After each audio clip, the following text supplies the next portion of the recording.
In this slide, we are going to see the characters from the poem Alexander's Feast. The first character of this poem is Alexander the Great. Now we have to see who was the Alexander the Great. Alexander III of Macedon. He was king of Macedonia, Pharaoh of Egypt, king of Persia, and lord of Asia in 4th century BCE. While throwing a feast at Persepolis, Persepolis is a capital city of Persia. Just remember, here he was giving the feast, grand party, Persepolis. What is the occasion? Because he has defeated the Persian king Darius. So, to enjoy that defeat, he was giving the feast. So, while throwing a feast at Persepolis, Alexander falls under the influence of songs performed by Timotheus, his musician. Whose musician? Alexander the Great's musician. These songs, together with the intoxication by wine, means he was listening the song and also drinking a wine, encourages his feelings of vengeance. Means this song enchanted the king and create a feeling of vengeance, violence. And as a result, together with Thias means his beloved, Thias, he sets fire to Persepolis. At the end of this poem, set fire to the capital city of Persia, that is a Persepolis. So that is the character of Alexander the Great. Now the second character, Timotheus. Who is Timotheus? As we know, he is a bard, he is a musician, he is a singer in this poem. Timotheus is a bard who performs at Alexander's feast at Persepolis. Perform means sing a song, presented his music. Through his songs, Timotheus manipulates Alexander. We can see through his songs, Timotheus control Alexander. Timotheus influence Alexander. This eventually leads to Alexander's impulsive decision to burn down Persepolis. See, because of Timotheus' songs and events, what we can say, content presented or idea presented in that song, Alexander enchanted a lot. He lost his consciousness, and lastly, with that feelings of what we can say anger, he burned the capital city of Persia, that is Persepolis. The third character is Thias. We know Thias is the beloved of Alexander the Great. Thias is a beautiful woman in this poem portrayed as Alexander's lover. Together they set fire to Persepolis. Jove is the another character. He is a godlike, or we can say a spirit in the poem. So spirit are always presented in a heroic poem, or what we can say in a epic. So in this poem, this is a satiric poem, and in this poem he has also presented the spirit. So Jove, the god of the sky and thunder. Jove is the god of the sky and thunder. There might be question, objective question, what Jove represented. So he represented god of the sky and thunder. He is also a king of the Roman gods, all the Roman gods. As we know in Hinduism, who is the god of God? So Brahma is the god of all gods. So in that way, he is the god of which god? Roman gods. Now Olympia. Who is the Olympia? Olympia is the mother. Whose mother? Mother of Alexander the Great. Olympia is the mother of Alexander the Great. Now the Helen we always read, heard, she is related to the war of Troy. So Helen of Troy, wife of King Menelaus, her abduction by Paris was the cause of the Trojan War.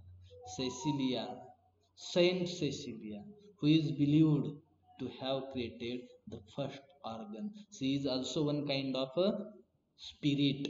Darius III, the king of Persia, in 4th century BC, he was defeated by Alexander the Great.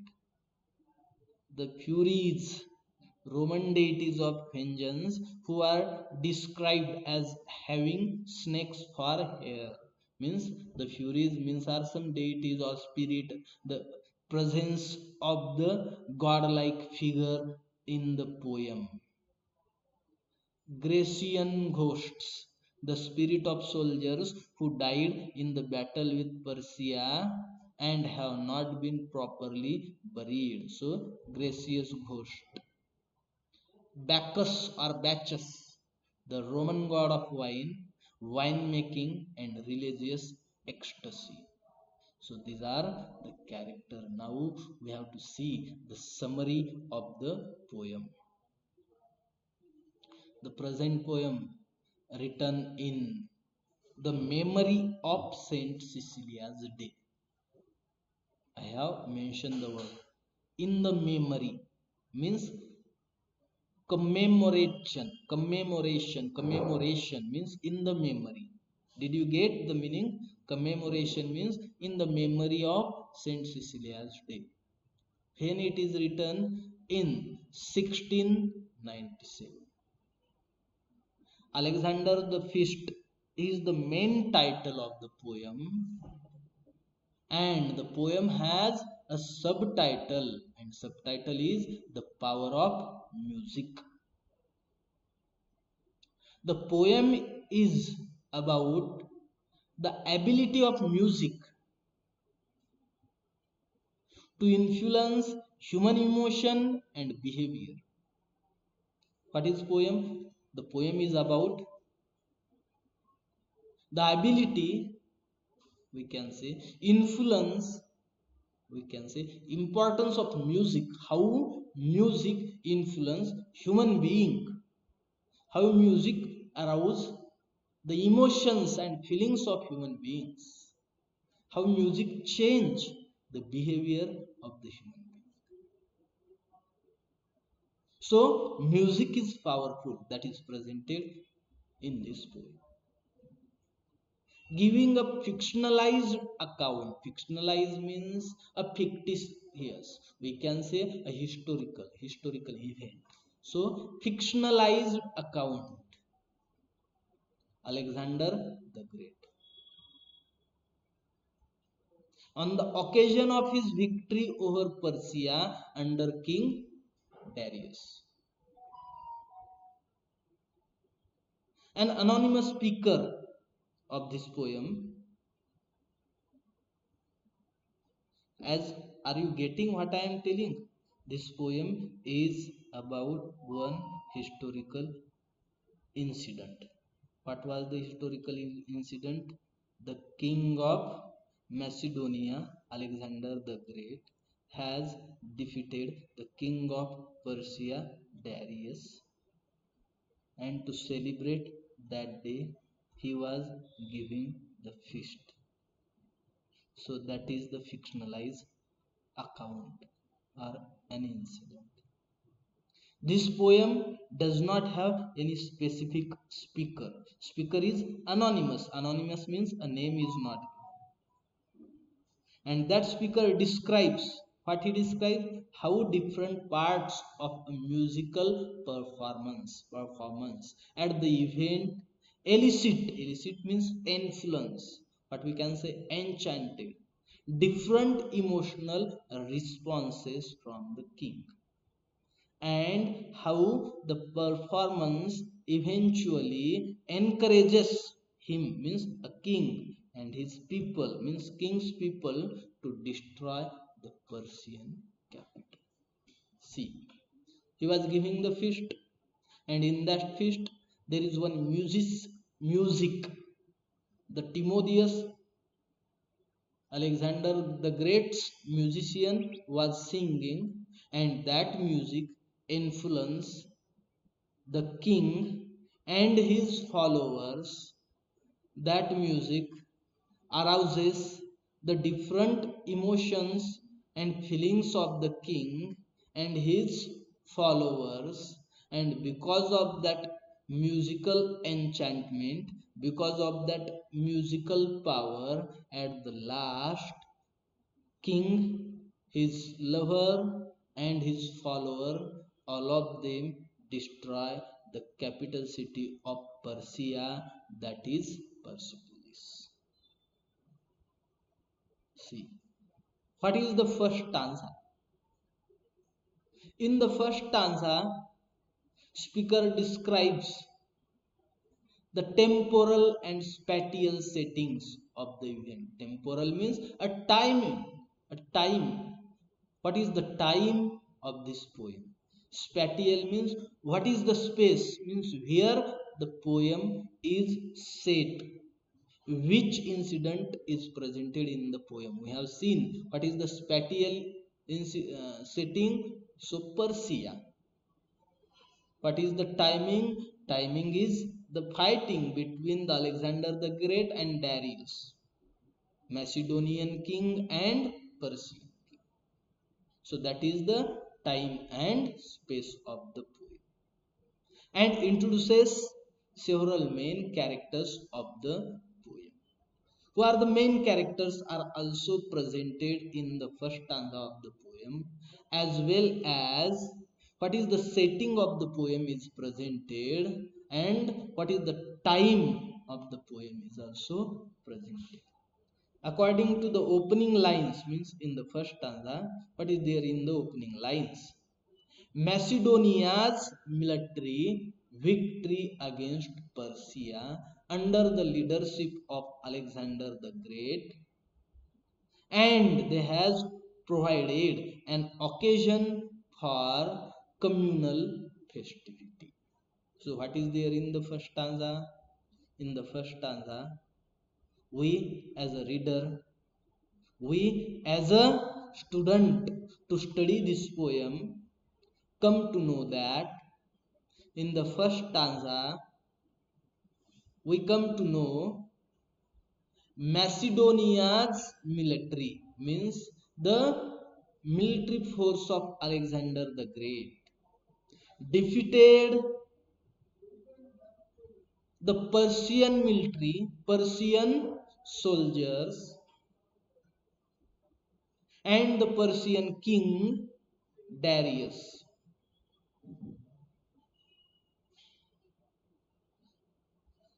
And these lines have also provided means tales after that war. Alexander the Great was enjoying his victory, and he gives the feast, that is a communal feast. That is one, what we can say, a festival. Describing the opulent royal feast. Opulent royal means a Raj Darbari चाललेला program, a grand program, or a festive, or a feast, a party, we can say a grand party. The speaker glorifies the godlike king, means speaker means that singer, glorifies means praises, glorifies means presented the character of king in a positive way. He praises, he gives a good comment, a positive comment regarding the king. So glorifies the godlike king. Who is the king? Alexander the Great. His valiant men means his soldiers. He also means that speaker also praises his soldier. And his beautiful lover means king's lover. Who is the king's lover? Thais. Also, that speaker declares that one but the brave deserves the fear of a feast held by. Declares that none but the one brave deserves the fear. Means that Thais. Who is the brave? Brave is the king. So who is deserving that fear? Fear means that Thais, that lady, that beloved. King is deserving that beloved of a feast held by. See. This is the first stanza. Now we are moving towards the second stanza. What is the second stanza? In the first stanza now we come to know all the characters. In the first stanza now we come to know what is the incident. In the first stanza we come to know what is the timing. All these things we come to know from the first stanza. Now we are going to study the second stanza. So in the second stanza, now we are going to study about the musician or music, how the music of Timotheus influenced the king and his soldier. Timotheus, the bard of the event, and describes the beginning of his congratulatory performance. Congratulatory means what we can say a praise to the king. So in the second stanza, just the beginning of the poem, music is started there, and there Timotheus congratulate the performance of the king. The bard's song means Timotheus' song, celebrating King Alexander's birth as the son of Olympia. We have seen what is the son, means what Olympia means. And the Roman god Jove receives an enthusiastic response from the members of the audience who glorify the king as a deity. So in the second stanza, when the music started, at that time Timotheus as a musician praises his king, means Alexander the Great. He has started his song from the birth of King Alexander, and he said, who is the mother of Timotheus, who is the mother of King Alexander? The mother of King Alexander is Olympia, and for that the Roman god Jove is present, receives an enthusiastic response from the members of the audience who glorify the king as a deity. See the next slide. In the stanza third, takes the poem to the hedonistic segment of Timotheus' performance, which evokes Bacchus, the Roman god of wine. Who is Bacchus or Bacchus? The Roman god of wine, the god of wine, and celebrates inebriation, festivity, and the sweet pleasure that comes after pain. See, in the third stanza, what was there means how that song is influencing, enchanting to all the listener. Hedonistic segment means some kind of difficult. We can say not a difficult. Hedonistic segment means a incident event. Hedonistic means a dangerous of Timotheus' performance. There is a wine in the party, and all the soldiers as well as king, all of them are drinking a lot that wine. There is also the Roman god of wine, that is Bacchus, who is present in that feast, and celebrates inebriation, festivity, festival season, and sweet pleasure after pain. How it comes? It comes after the war. So that comes after pain. Which pleasure? Sweet pleasure comes after the pain, after the war. In the fourth stanza, the poem takes a turn in stanza 4 when the celebration of victory and pleasure seeking inspires great hubris in King Alexander. Pleasure king seeking inspire great hubris in King Alexander.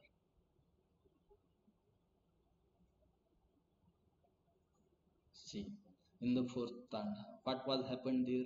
The bard means a musician means a Timotheus, then decides to perform a song that will help Alexander reflect upon the tragedy that he has caused by brutally murdering and abandoning the body of his enemy Darius. Now a joyless victor, Alexander looks back on his brutality with remorse, shedding tears of grief. Means through the stanza, sorry, through the song, Timotheus forces Alexander to remember his brutality, his cruelty, how he killed the king. So what we can say, force him to remember. He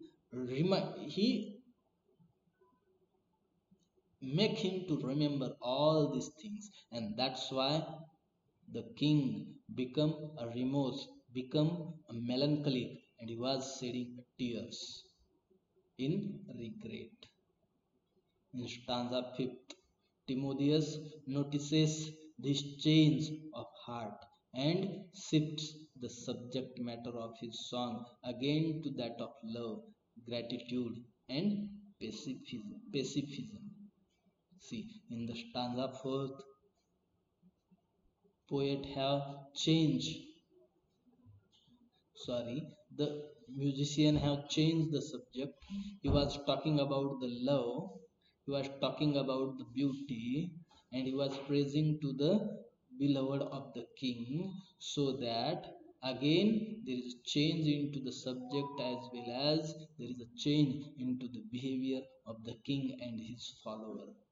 Timotheus prompts the monarch means the king, to recognize how grateful he must be, for instance, for the relationship he has with his beautiful lover Thais. Both the audience, who applaud passionately, and Alexander, who tearfully sings upon Thais' breast, are moved by this song. Stanza 6 marks yet another dramatic transition in the poem as Timotheus begins to sing of revenge, stirred to an anger as a result of this song. The king, his lover, and his followers set the capital of Persia on fire as an act of vengeance. Stanza 7 closes the poem with the speaker's reflection upon this series of events. The speaker expresses a sense of wonder towards Timotheus' ability to manipulate human emotion by means of music and compares it to Catholic martyr Saint Cecilia's ability to invent a musical instrument, the organ, that perfects humankind's musical knowledge and connects the divine with the earthly.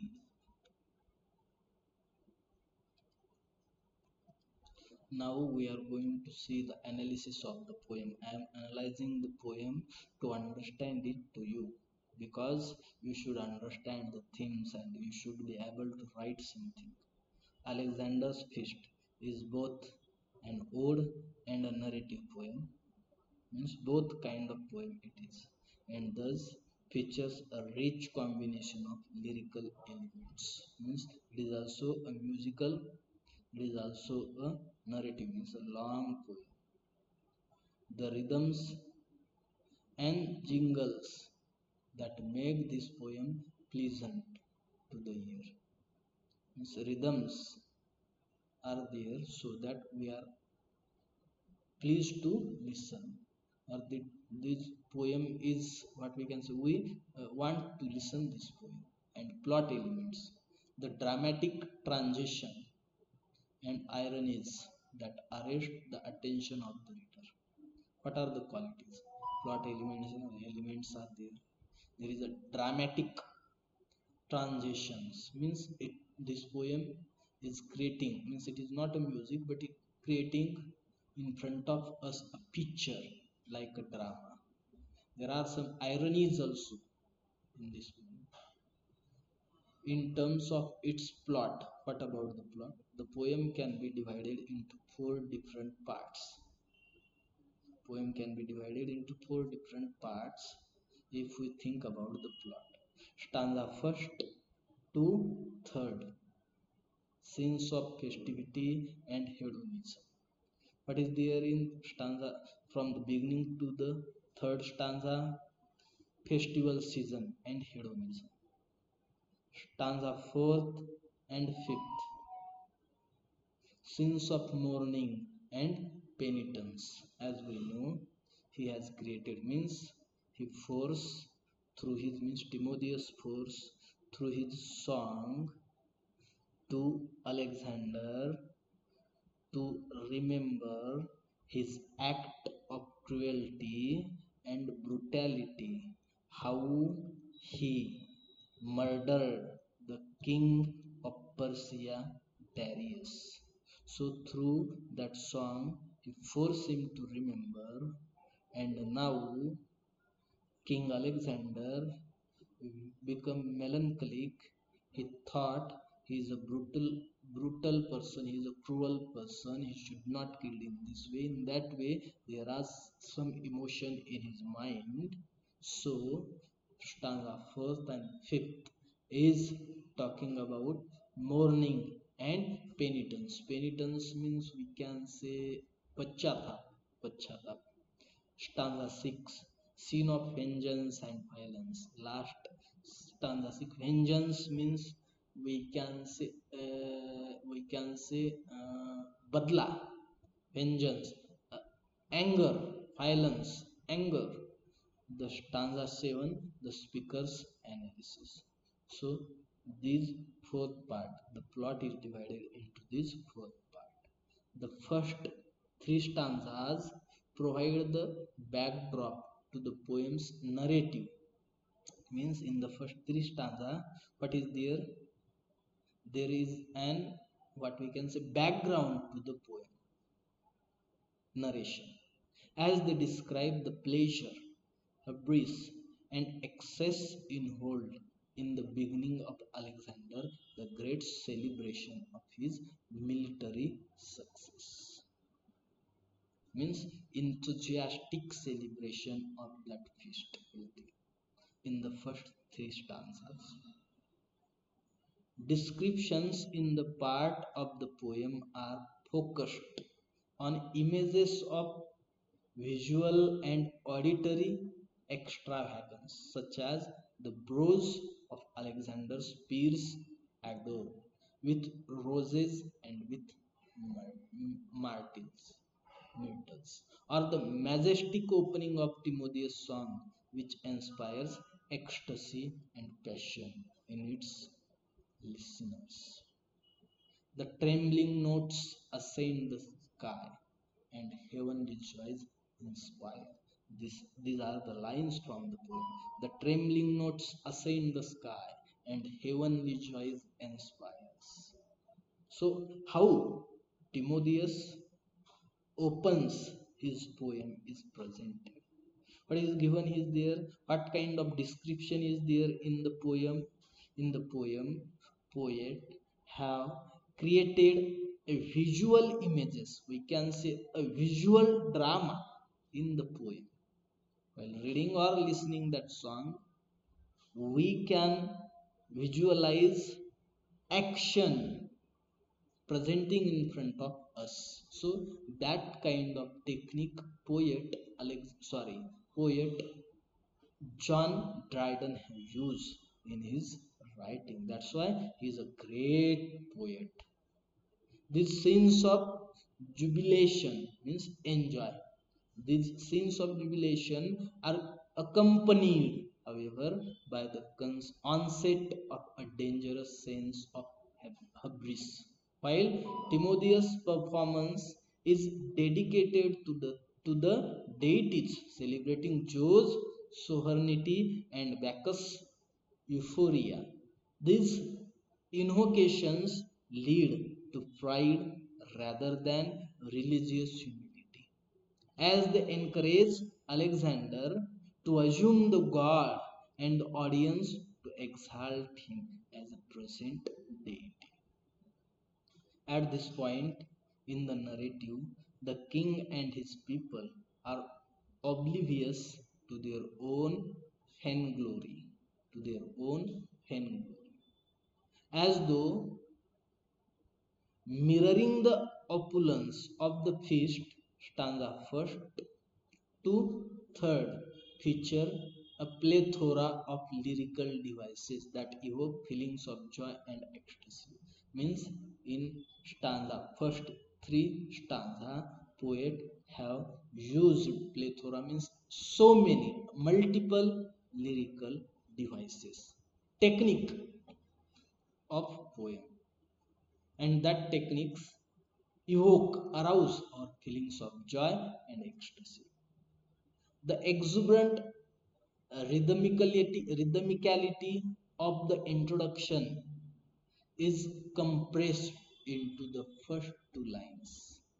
A heroic couplet, a rhythmic couplet in ballad meter, a line in iambic tetrameter followed by another in iambic trimeter. See ballad meter, tetrameter and trimeter. So this poem is written in a ballad meter, and we can see musical quality of this poem from the first two lines. These are written in a rhythmic way. The occasional variation in iambic diameter means sometimes poet have used diameter, sometimes in the poem. See, examples are given. None but the brave, with ravish airs the monarch hears.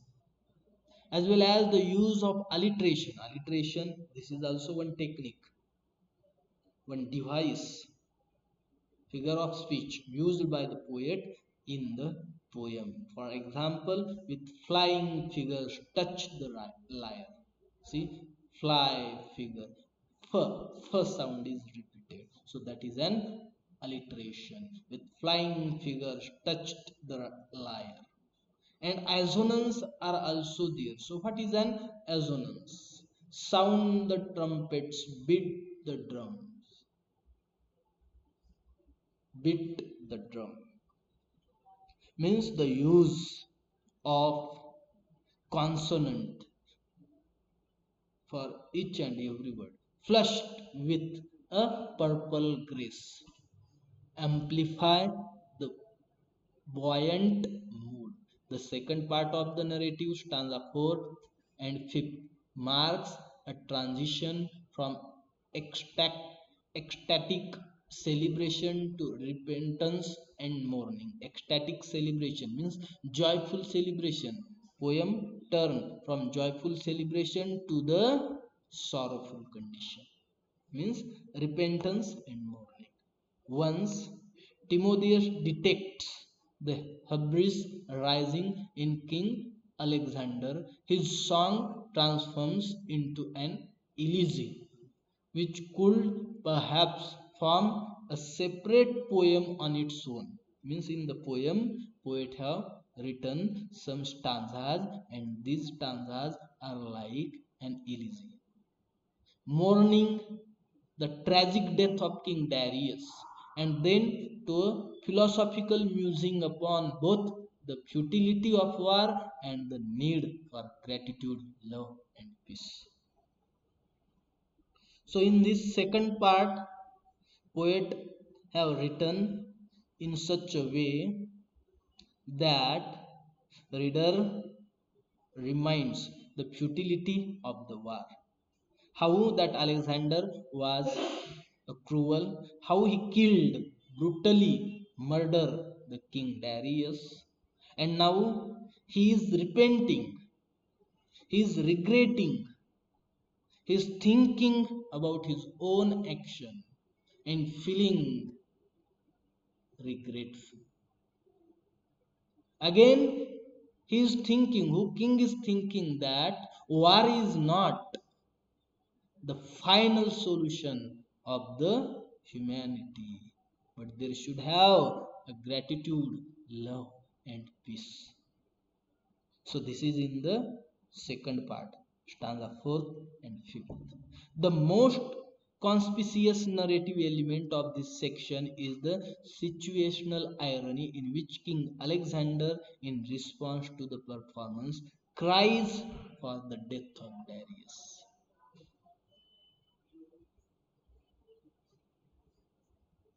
Cries for the death of Darius, defying the reader's expectations. The war hero, who has been celebrating his triumph, begins to display not only empathy for his enemy but also great emotional vulnerability. In this slide, the shift in content across stanza 4 and 5 is accompanied once again by tonal and phonetic changes. While the content of the song shifts from celebratory to didactic. The repetitions in stanza 4, for example, fallen, fallen, fallen, fallen, fallen from his high estate, as well as those in stanza 5, still ending, beginning, fighting, destroying, winning, enjoying, shade and look augment both the emphatic voice of Timotheus and the intensity of Alexander's epiphany. The polysyndeton, that is the use of conjunctions in succession, use in lines such as and now and then a sigh he stole, and tears began to flow, or and sighed and looked, sighed and looked, sighed and looked and sighed again. Slow down the pace of the poem and creates an atmosphere that is appropriate for lamentation and reflection. So that is the use of polysyndeton. Stanza 6 then puzzles the reader with its rapid transition to a destructive erosion scene that marks the climax of the poem. When Alexander and his people, stirred by the thundering sounds of Timotheus' lyre, proceed to burn down the city of Persepolis, the poem too turns toward vengeance, anger, and violence. The sudden turn illustrates two different effects of music. First, it proves how easily music can manipulate the emotions and actions of its listeners. Second, it shows that music can inspire a broad spectrum of emotions, ranging from the joy and bliss of stanza 1 to 3 to the girl, grief and gratitude in stanza 4 and 5. Now to the destructive but perhaps also cathartic, that is furious joy, rage of stanza 6. Meanwhile, the climax of the poem is enriched with allusions and mythological allegories such as Timotheus' reference to the Furies, Roman deities of vengeance, and the speaker's comparison between the beautiful and aggressive Thais and Helen of Troy, a woman whose beauty is known for having initiated the Trojan War. As with previous stanza, the musicality of stanza 6 approximates its content. The rapid and aggressive trimeter lines and unburied remain to the valiant crew hurled upon the reader one after another mimic the violent burning of the capital. The use of sibilance and airy yet alliteration. See the snakes that they rear, how they hiss in their hair makes this a seething stanza. Stanza 7 closes the poem with the final remarks of the speaker, who makes two key observations about the entire sequence of events. First, the speaker praises the ability of the bard, means Timotheus, to inspire a variety of emotions, could swell the soul to rage or kindle soft desire. Rather than empathizing with either of the two opposing political forces, the Macedonians who sought vengeance and the Persians who had their capital city burned down, the speaker seems to identify with the musician who demonstrates the ability to manipulate those in power as well as the masses of people under their rule. How then does the poet Dryden fit into this dynamic? Perhaps Timotheus is a person of the poet, or perhaps not, and Dryden is telling a cautionary tale about the dangerous power that an artist and art itself can hold over the minds of many. Last slide. The second argument made by the speaker is that, as with previous stanza minds of many, the second argument made by the speaker is that there exists a hierarchy between Timotheus, a pagan bard, and the Catholic musician Saint Cecilia. Saint Cecilia is also a Catholic musician. The speaker champions Christianity when they claim that Saint Cecilia is the technically and spiritually superior musician. On the other hand, it is as though the poem is trying to remind itself that it was written on the occasion of a Christian holiday. There seems to be a certain degree of tension and anxiety when the speaker declares, "Let old Timotheus yield the prize." Then somewhat hesitantly adds, "or both divide the crown." Both means Saint Cecilia and Timotheus. Is this poem about the triumph of Saint Cecilia as the superior musician, inventor, and Christian, or about the anxiety of poet who hesitates between orthodox artistry and the pagan greats? Alexander's Feast is more than a poem that narrates a royal celebration followed by a military confrontation between Macedonia and Persia. It is about the internal tension within Alexander as he responds to Timotheus' musical performance, and it is about the conflict between the mind and the power of art to put it under its control. The poem also addresses points of tension such as those between music and politics, Christianity and paganism, and the poet and his person. Form and content to constantly interact, making this piece not only a breathtaking narrative but also a work of exquisite lyrical beauty. Thank you. In the next slide, we will see symbols and themes of the poem.